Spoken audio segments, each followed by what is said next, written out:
In Sichuan province in China, trucks and buses are being prepared for a journey which will last many long days and nights, and will take a dedicated group of people thousands of kilometers.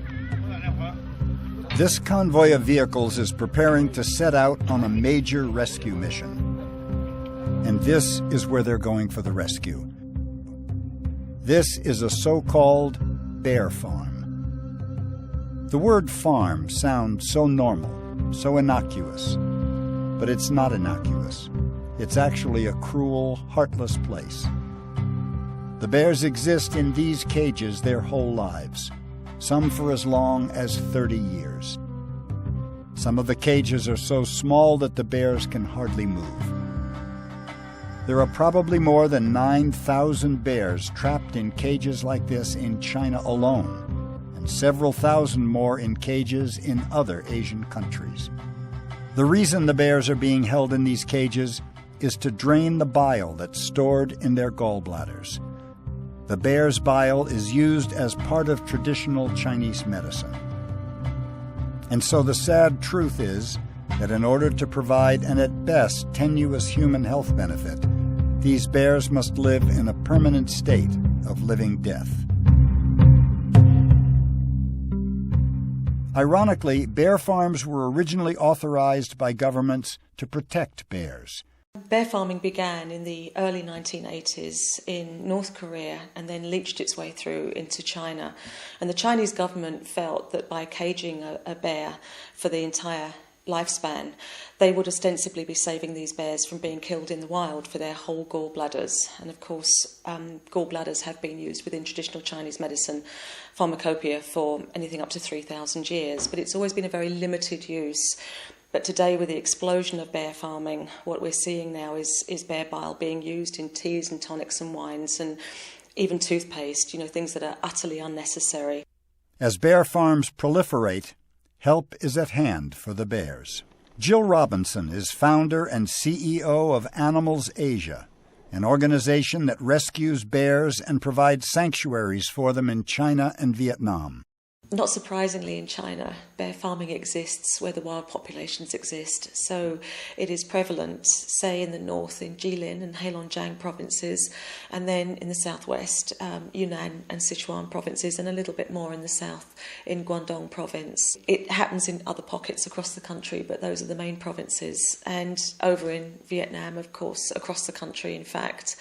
Bear farming also exists in South Korea, and we understand in North Korea.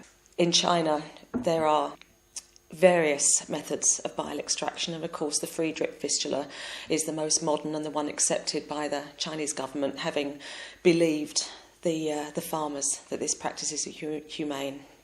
And of course it's anything but. It's causing massive infection and we believe as well liver cancer ultimately in the bears, where over 50% of our bears now are dying of liver cancer in numbers too high to be coincidence.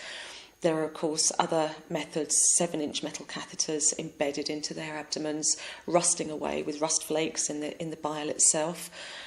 Latex catheters that are implanted and then fed underneath the skin and exiting at the hip, so that the farmer can then have the dangerous head end away from where he's extracting the bile from the hip area. And of course, when we receive those bears, we're not only repairing these massive abdominal problems and removing the gallbladders, but our vets are also repairing a tract of infection where the latex catheter has been embedded underneath the skin. And then we have a fake free drip method, because obviously the fistula, or the hole that's carved into the abdomen, is trying to heal. And so to prevent that happening, the farmers are embedding a small Perspex catheter just underneath the abdominal wall to keep that hole patent, keep it open. And when we remove the gallbladder itself, we see these Perspex catheters that actually have metal flanges attaching them to the liver and to the sternum. Here is we call the mental jacket. It's from one of the bear we rescued. You see it's quite heavy. Almost more than 10 kilogram. And here is the door, and they will put a plastic bag here, so they will do the bile extraction from here, And after about 2 weeks, they can change their bag to get mobile. These are what we call the torture traps here in China, where bears have been confined and incarcerated for anything up to 30 years of their life. In many cases, they have what we call a crush, which flattens them to the bars of the cage and renders them immobile so that bile can be extracted from their abdomens. The bar gate can be lowered according to the size of the bear. And once the bear is flattened, then the farmer will put in a tray of honeyed water to encourage the bear to drink, and then as the bear is distracted, the farmer will go under and then take the bile from the bear that is obviously so starving and so concentrating on the food that he's obviously unaware of what's happening. If the mission to rescue the bears is successful, they will live in this sanctuary outside Chengdu. Our bear community is just superb. Again, I don't know how they live through that trauma to the extent that they trust humans once again. We have bears like Jasper that have been with us since 2000, and Jasper is called the peacemaker of the sanctuary. He welcomes in new bears, he breaks up the odd fight and disagreement. He plays for China the whole time with a special pocket of friends like Ozzy and Banjo and Frank and Woodley, and he just makes us laugh. After years trapped in cages, it's a delight for these bears to be able to roam at will, just loll around or simply sit in the sunshine if that's what they want. But the sanctuary does more than simply give the bears their freedom. It encourages them to be active and healthy. There's also an enrichment program where the bears seek out their food. We follow quite comprehensive enrichment calendars, so every day is different for the bears, and we want to stimulate the way they think, so they have to think about where they find their food. We want to stimulate them climbing and their movement, because also many of the bears are affected by their mobility. We have a wide range of furnishings in the enclosures, like platforms and log walls with holes in and cement tubes that they can hide in, or they can hide food in themselves. And then we have different toys that go out into the enclosures every single day, so, and the same with different food items and treats that they have. So every day is different and every day is new for them. Each of the sanctuaries in China and Vietnam has a full team of vets and veterinary nurses to treat the bears and care for them. When bears arrive, they're in a very poor nutritional condition. They're often dehydrated. They often haven't eaten for many days or sometimes even weeks, because the farmers are unlikely to invest money in feeding animals which they see as no longer being productive. This means that animals often arrive in a state of starvation. Throughout the next 24 to 48 hours, those bears will be assessed and gradually will be anaesthetised and health checked so that their physical condition can be better assessed. Each bear already living in the sanctuary also has a regular health check. So for each bear that we health check, we anesthetize them and we perform a full, thorough physical examination. So that includes checking their eyes, checking their teeth, performing a mobility exam for any signs of arthritis or a decreased range of motion in their joints, performing an abdominal ultrasound, and we pay particular attention to the liver because that's the area of greatest concern. The bear that Monica and Heather are currently health checking is called Harvey. They've run several tests on him, including x-rays, and become quite concerned about him. What he really needs is a CT scan, but the sanctuary doesn't have one. So believe it or not, the local hospital in Chengdu has offered for them to bring Harvey to the hospital.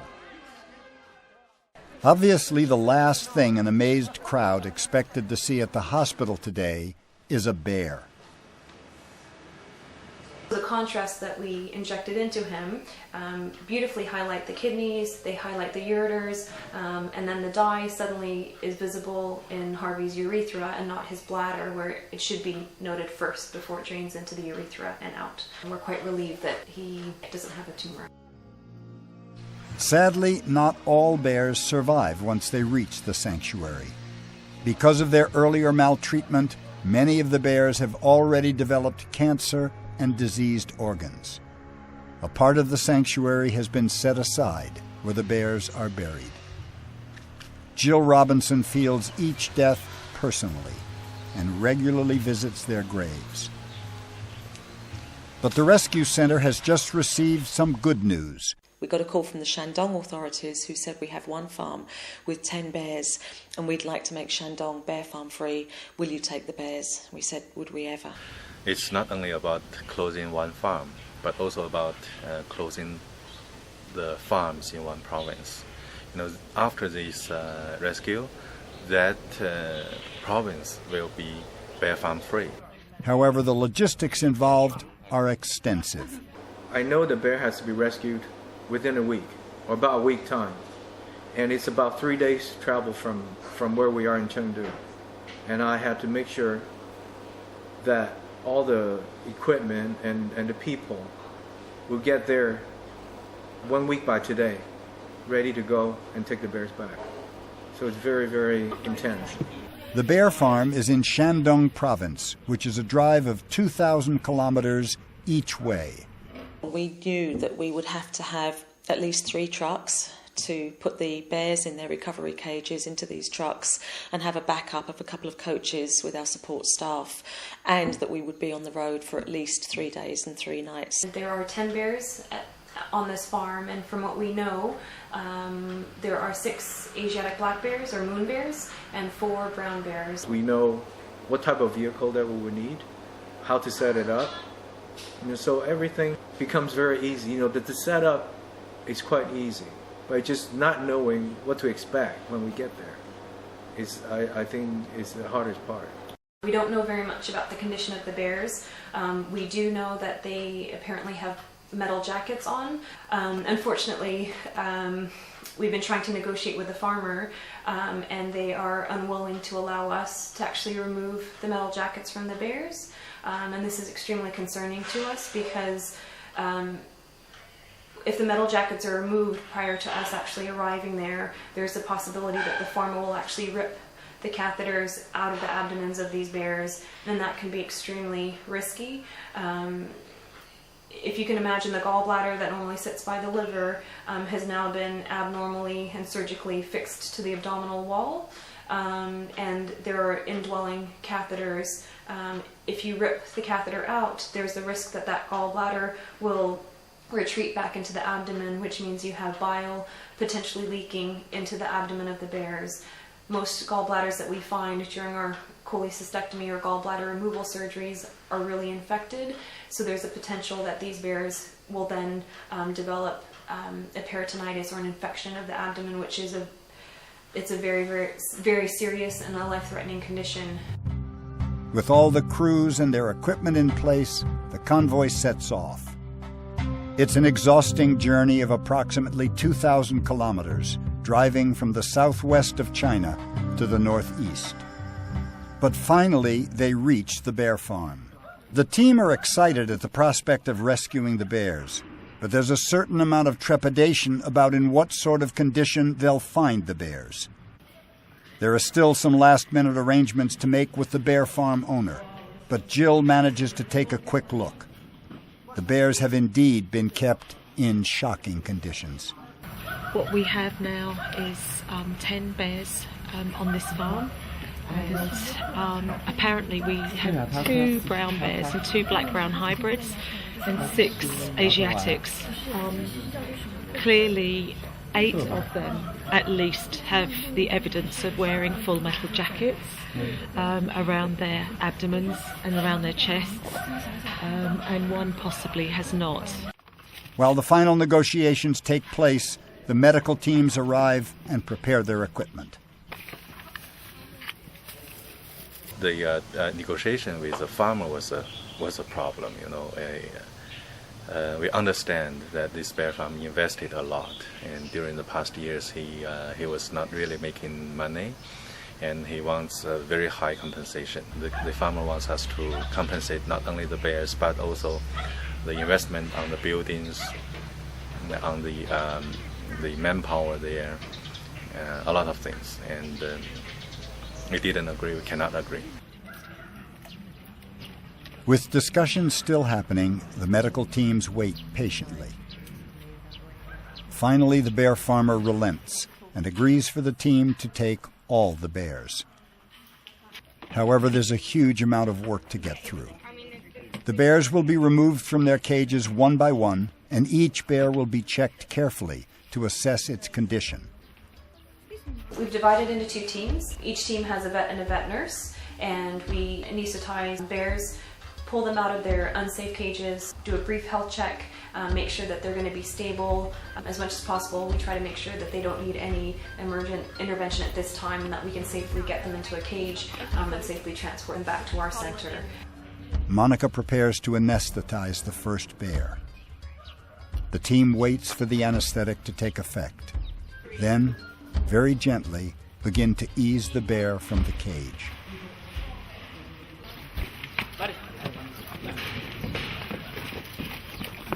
They lay him carefully on the ground for the first veterinary team to examine.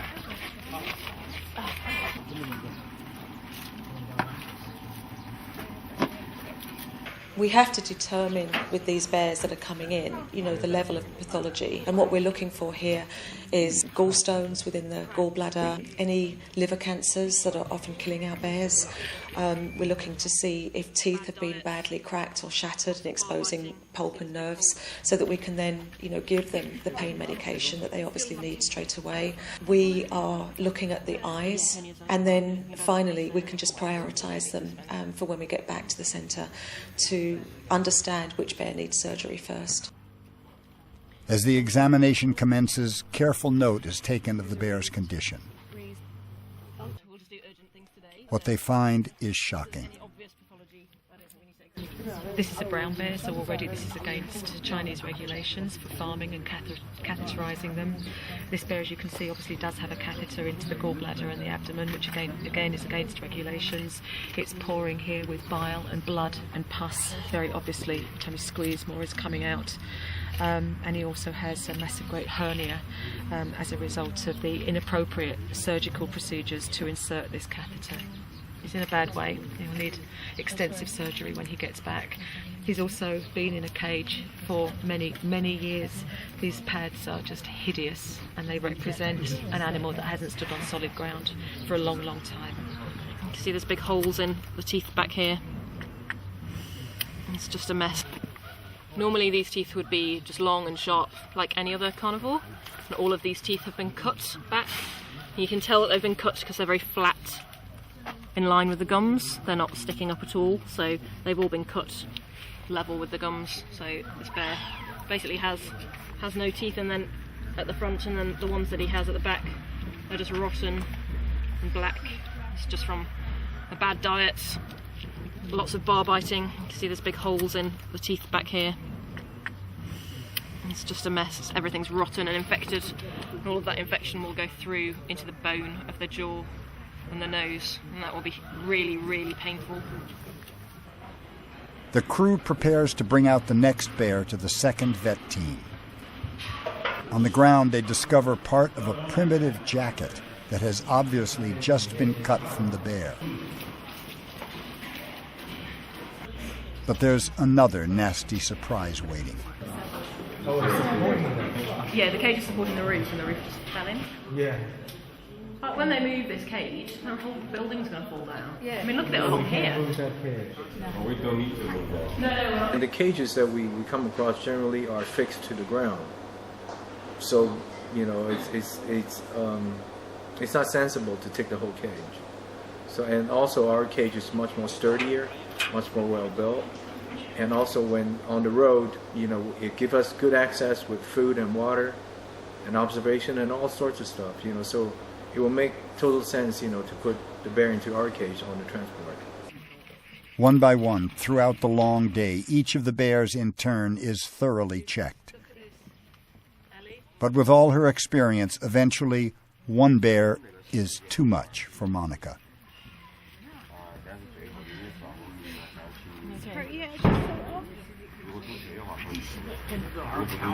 You can feel all the wire just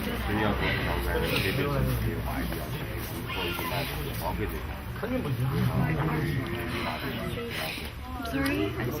Yeah, sure. Yeah, you should have a feel.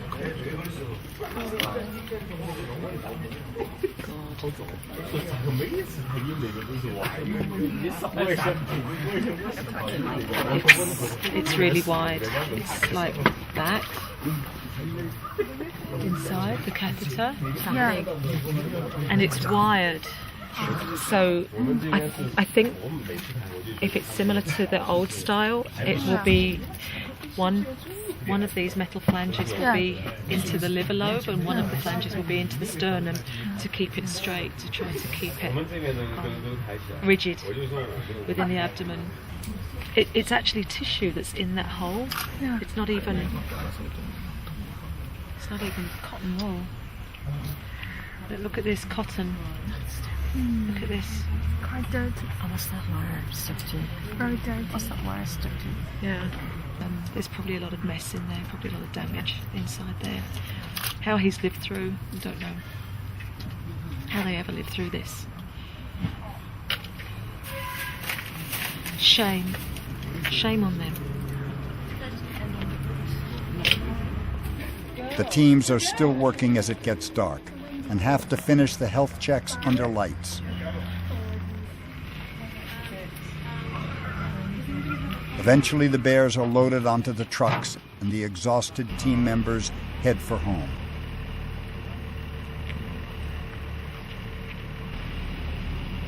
It's a really long journey, so 3 or 4 days on the back of a truck on Chinese roads with traffic jams and very sharp corners and swaying and rattling, and obviously these bears have been stuck in these cages for 20 or 30 years in some cases, and their joints are stiff and sore, their muscles are wasted away. It's a very arduous journey for them, so we'll have to medicate them with anti-inflammatory and pain-killing drugs in order to make sure that they're not going to be uncomfortable on that journey home. The journey is made even longer because the convoy has to stop frequently to tend to the bears and feed them, sometimes drawing a small crowd. The bears are doing surprisingly well. We've got Monkey just behind me, who's just had antibiotics and painkillers, and she's bright and she's curious and she's alert, which is a fantastic sign, as are all the other bears. I don't think at the moment that we've got any that we're particularly worried about, but you know, there's still a long way to go, so who knows, anything can happen, but at the moment it's thumbs up, so far so good.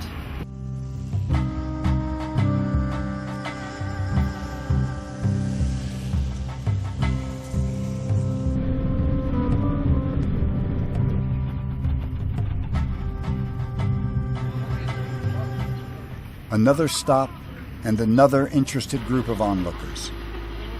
So many people love to see the bears. It's a tragedy more of them don't know about bear farming and how cruel it is.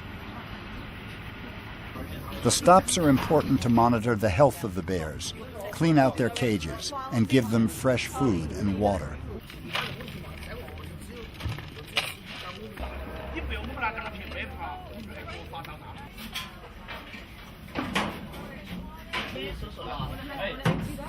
This is a great sign. It's really heartwarming. It's probably, you know, one of the best meals they've ever had in their life, and they're relishing every single bite. It's just wonderful. This is what we're here for, and we're all very, very tired.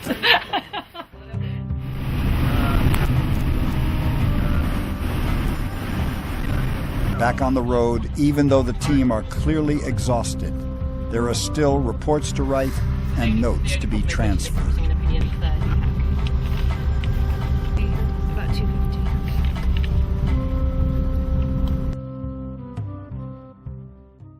And another very long day becomes a long night. Early next morning, the rescue mission finds itself in one of the world's longest traffic jams. There is no guessing how long they might be stuck for. This only happens in China. China has traffic jam that lasts for days, not hours, days. I don't think any other country, I don't know, most countries I've never heard of it. But in China, it will be unannounced and spontaneously you run to traffic jam for days. Knowing they will be there at least for a few hours, the team takes the opportunity to care for the bears. Most of the bears are doing well. They respond to the teams and enjoy their breakfast. But there's some real concern about one of the brown bears.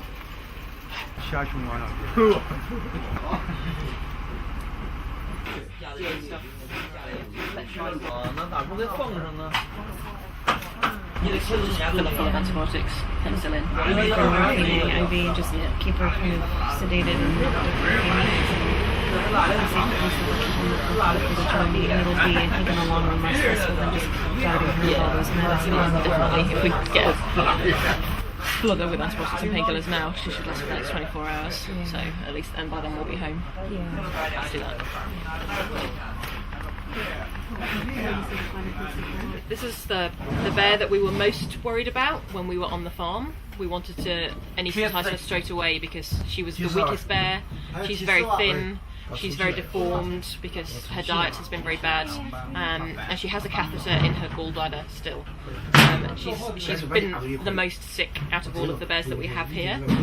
She's not eaten since we've had her, and we've been giving her medication by injection, but she still seems to be getting worse. So we're going to anaesthetize her and give her more medication, antibiotics, painkillers, so that we can keep her stable until we can get her home so that we can do surgery. So at the moment, we're very worried about her. We're worried that maybe her kidneys or her liver are not working properly. She's an old bear and she's had a hard, difficult life. So we're hoping that we can help her, but at the moment things are looking bad. However, with Heather and Monica preparing to anesthetize the bear, the convoy is told that the traffic is about to move at any minute. Go. Yeah, we'll need to go for a bit and then when we stop. Okay. We'll stay here, John.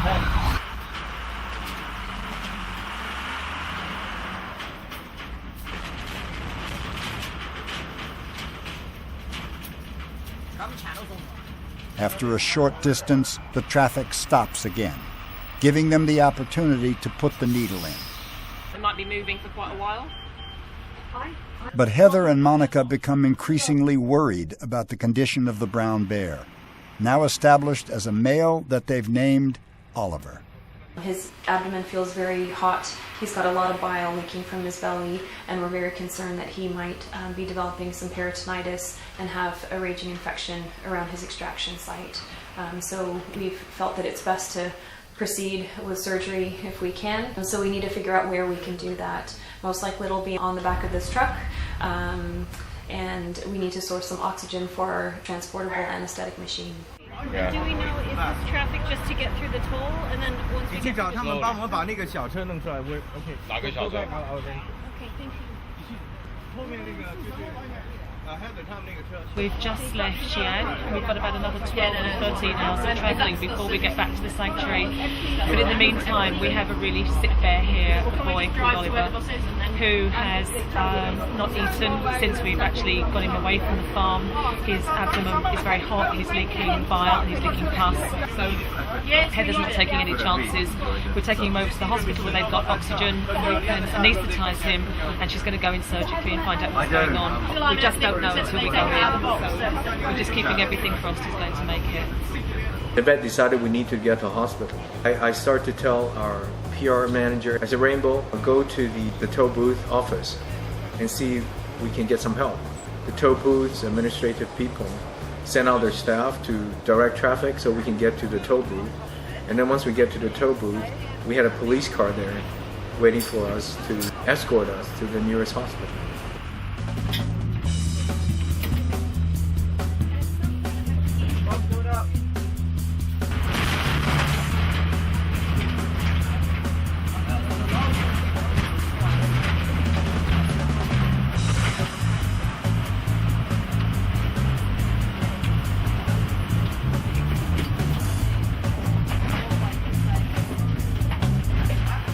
It's an extremely bumpy ride, and there's huge concern for the bear.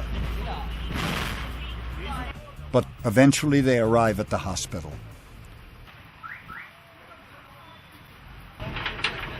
Waiting for them is the oxygen cylinder. We've been very fortunate that a local private hospital has been very generously willing to supply us with some oxygen for our anesthetic machine, and the doctors have been more than helpful and I think very curious as to what we're going to do.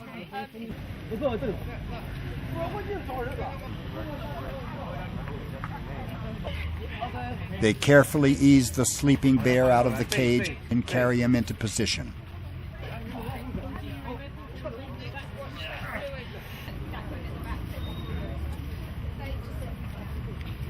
The team establishes a temporary surgical area on the truck.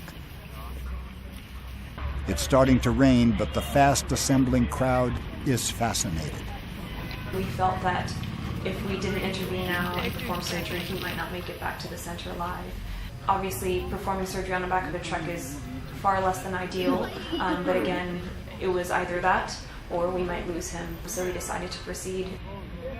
Okay, well the bear is obviously critical, otherwise the vet team wouldn't obviously be going in surgically today, but he hasn't eaten since we freed him from the cage, hardly anything, and his abdomen on ultrasound was full of scar tissue, a lot of wind. We were very, very worried about the Friedreich fistula in the middle of the abdomen that was pouring with pus and also had tissue coming out of it. And because he seems to be in quite significant pain, because his abdomen is very, very hot as well, it seems there may be the question of infection going on there. And so they relieved his pain and then they put him under anaesthetic to do some surgery now.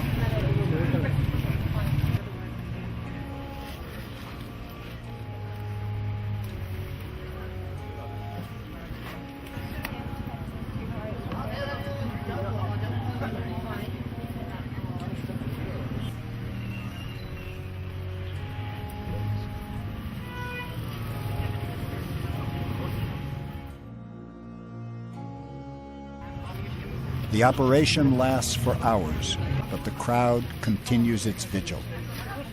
This is the fistula that comes from the outside. You can't see it because it's surrounded by scar tissue, but there's two big metal rings inside this, quite a lot of little abscesses. So I don't know if there's anything inside it or if it's just very scarred. So it just feels just really horrible. Fortunately, it looks like it's still quite well attached, so there's no bile spillage so far, so that's good. I think it's just the infection. And there's no infection in the abdomen? There's no free fluid in the abdomen. So you can feel something hard in the gallbladder and two metal rings? Yeah, so the two big metal rings here from the catheter. In the catheter? Were they not attached to the... There's no, I can't see an actual catheter. There's no tube. I can't see any tubing. So I think what they did was pull, I think it was a latex one with metal rings. They've snapped the latex off and the rings are left. Yeah. So they're in the gallbladder. Yeah. Outside or inside? I can't really tell because there's so much scar tissue. They're like that big. Yeah. They're like discs. Yeah, the like big circle. Yeah, the big circle discs. Yeah, the big circle discs. The amount of gas on the side. Yeah, I mean, the whole width. That whole width is metal. His heart's going like that. It is. As Jill tries to remove the wire rings, Heather makes another horrible discovery. What's huge?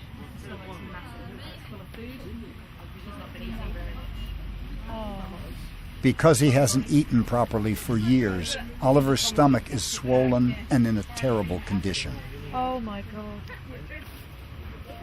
I need to find more lap sponges as well. But finally, after more than 4 hours, one last snip. How long you reckon you're going to be? We're closing the abdomen now. And it's time to end the operation.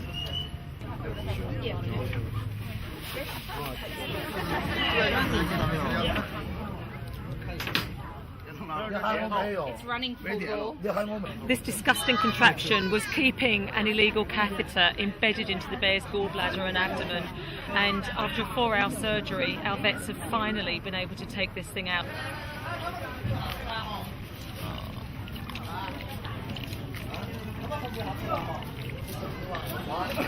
Broken knee. Broken knee. Knees and back. Yeah, it's not. Can you tell them that we don't normally do surgery in the back of a truck? We actually do have a proper operating room. I think this is the first time we do the surgery on the truck. First time, yeah. And hopefully the last. After 4 hours of surgery, gorgeous Oliver is now recovering in his transport cage, and fingers crossed he's going to sail through this procedure. I can't tell you how amazing everyone's been today. We've had the traffic police, we've had the Public Security Bureau, and we've had the fabulous hospital administrators and staff and doctors just tripping over themselves, helping us every step of the way. We're about 100 kilometres from Xi'an, and it's just been a breath of fresh air to be here and have so much help from everyone. They've just been fantastic, and because of them we have a bear that's got every chance of surviving this ordeal. As darkness falls, Jill makes a plea to the crowd. Thanks everybody for being so supportive. I hope none of you will ever take bear bile, ever, because now you know what happens. From the bears to you for helping them. 那就代表这些黑熊感谢你们给我们这么多的这么慷慨的这个帮助。 Thank you very much. I know how busy you are at the hospital, and that you give up time for the bears is very, very touching to us. Thank you so much. 我知道你今天非常忙，但是还专门抽时间来帮助我们这个熊，我这个非常感动，谢谢你们。 At last, the convoy can get back on the road. They're all extremely tired and relieved to be heading for home. But Heather watches over her charge anxiously. Next morning, the convoy again stops to care for the bears.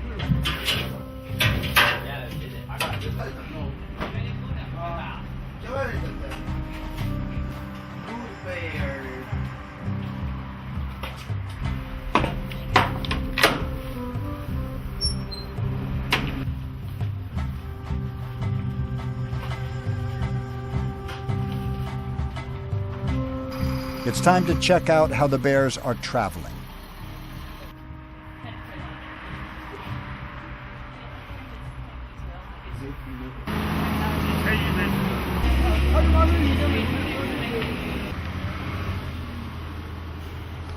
Heather tries to tempt Oliver with some pieces of watermelon.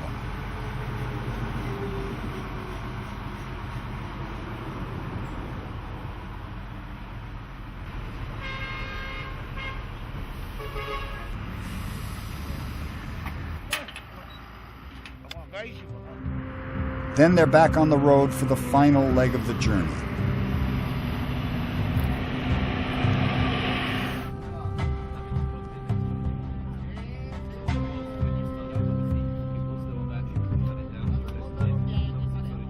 The drive was unforgettable because on the one hand I was furiously trying to catch up with emails along the way, but of course I was always cognizant that right in front of us there were our 10 bears there, and I just wasn't sure, if they were all going to survive. And the conditions that we were moving along, especially when we hit a traffic jam, just became really fraught with tension. We kept stopping every few hours, and it was just lovely to see even then the fact that they so gleefully accepted a different food. So it's a real array of emotions as we're going along the road, and I just couldn't wait for the end part when we were safely parked in our sanctuary, offloading those bears into quarantine, and we could get on then with the real job of getting them into the hospital and getting them better.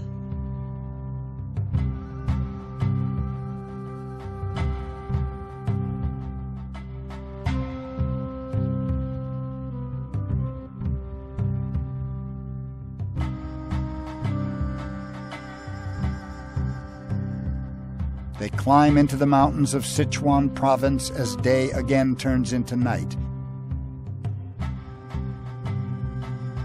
And eventually they reach Chengdu.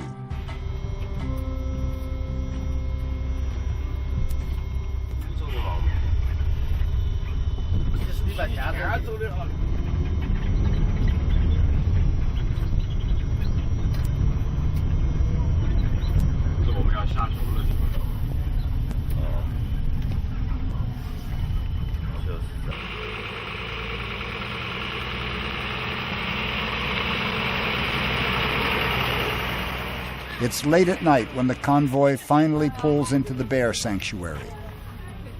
But they're met by an enthusiastic reception. They're jubilant to be home with the 10 rescued bears, but exhausted and would really like to head for bed. But there's still one extremely important task to complete before anyone can relax. The bears have to be removed from the trucks and settled into quarantine.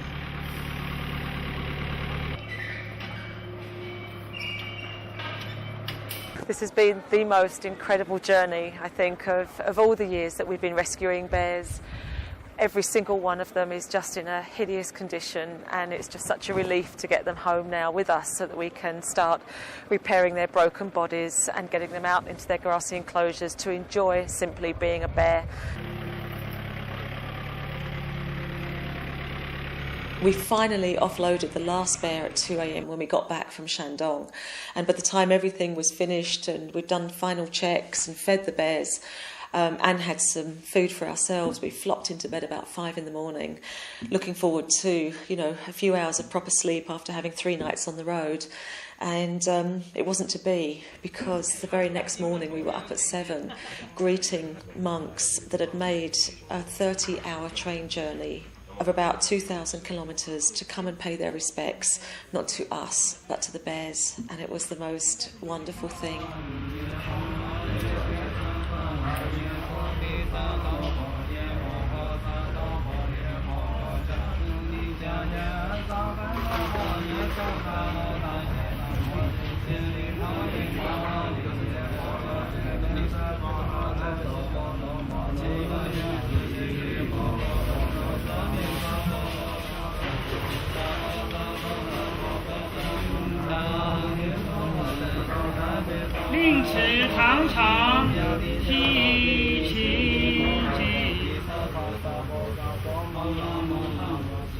They called the bears Miao Xing, which means amazing miracles, lucky to be alive. And they came along and sprinkled holy water over the bears and chanted for a couple of hours. And then they blessed everything. They blessed the bears, they blessed us, they blessed the ultrasound machine, the x-ray table, everything. And they were just utterly perfect in their love of the bears. And right at the end, before they left, the chief lama, the head lama, he's called a living god. He came up to me and he said that your bears are Buddhists, they belong to Buddha. And then he said, very seriously but very matter-of-factly, that the bear farmers responsible for the pain and torment of the bears would simply rot in hell. After the monks have left, the team continue to settle the bears into quarantine. These bears have been in cages, again, 10, 20, 30 years of their life, so their muscles have gone through severe atrophy and have lost about 50% of their weight. They also need, every single one, major abdominal surgery to remove the gallbladders, and they need major dental work as well to repair teeth they've shattered or canines that have been deliberately cut back. And during the course of that process, we obviously have to keep them in rather limiting cages so that they can recover slowly. You don't want a bear that's had, dozens of stitches in the abdomen, for example, leaping all over into a den. But the other problem as well is that they have to be slowly integrated in the wild. This is a solitary species, they're not social. So we have to start this rescue by degrees and start putting the recovery cages next to each other and just assessing how the bears react to each other. If they swat through the bars of the cage, we may not have a partner for life. If they start patting each other, we may have 2 friends there. And what of Oliver, the brown bear that lived for all his 30 years in a tiny cage, who underwent the emergency operation?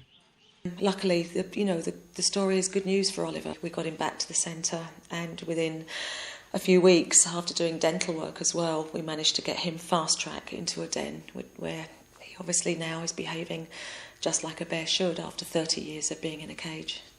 They just really lift us, these bears. They make us know why we're here, and if we can give even a bear like Oliver a few weeks, a few months, hopefully a few years of life living and behaving like a bear, then we've done our job. This mission has been successful. 10 bears have been rescued and continue to now enjoy their lives in better health. The bear farm was closed down. Many, many people have been educated along the way. But there is still a monumental amount of work to be done to educate bear farmers, the general public, as well as government agencies. to rescue the thousands of bears who still suffer needlessly, already in bear farms throughout Asia, to close the farms, and to ensure an end to this obscene practice.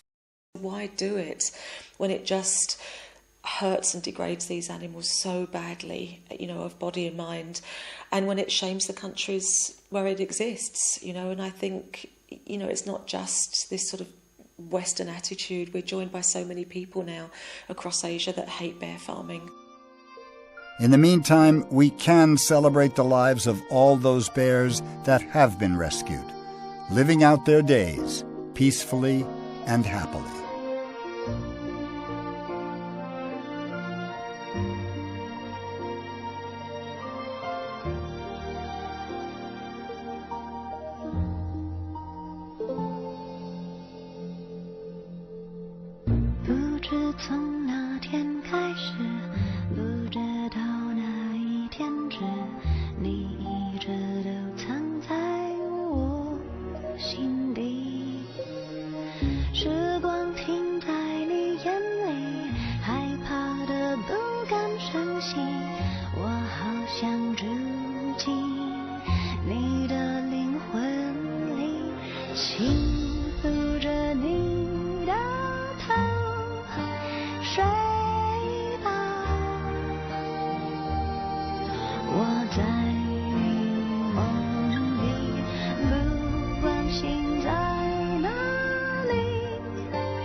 不知从哪一天起，再没有你的消息，这世界忽然间不